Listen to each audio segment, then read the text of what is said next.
கரூர் பிரச்சார கூட்ட நெரிசலில் சிக்கி 41 பேர் உயிரிழந்த சம்பவத்தில் தாவேகா தலைவர் விஜய் தார்மீக பொறுப்பை ஏற்க வேண்டும் என அமமுக பொதுச் செயலாளர் டிடிவி தினகரன் வலியுறுத்தியுள்ளார்.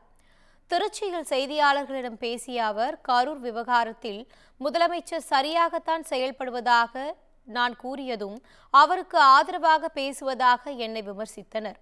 50 ஆண்டுகால அனுபவம் மிக்க அரசியல் தலைவராக முதலமைச்சர் பதவியில் இருந்து கொண்டு சரியான திசையில் அவர் பயணிப்பதை சுட்டிக்காட்டியதாக விளக்கம் அளித்த டிடிவி தினகரன், எடப்பாடி பழனிசாமி தான் எந்த நாகரிகமும் இல்லாமல் துயரமான சம்பவம் நிகழ்ந்துள்ள இந்த நேரத்தில் தாவேகாவுடன் கூட்டணி பேசுகிறார் என்றும் அவர் குற்றம் சாட்டினார்.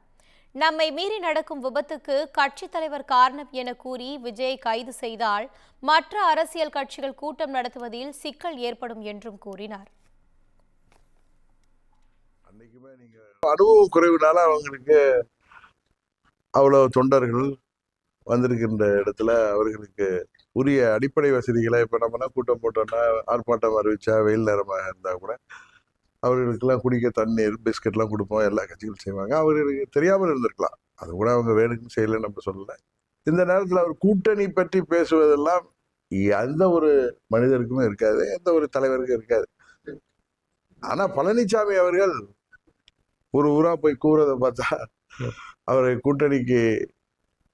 கூட்டணி வர வேண்டும் என்று நினைப்பதை தவறல, எப்படியாவது ஆட்சிக்கு வரணும்னு பழனிசாமி தலைகீழ நின்னாலும் இந்த முறை அவரை வீழ்த்தாமல் அம்மா மக்கள் முன்னேற்ற கழகம் ஓயாது. தமிழ்நாடு முழுவதும் எங்கள் தொண்டர்கள் அவருடைய அந்த ஓனாய் வேஷத்தை பார்த்து கொண்டுதான் இருக்காங்க. ஏன்னா துரோகத்திற்கே பெயர் பெற்றவர். இன்றைக்கு அவர்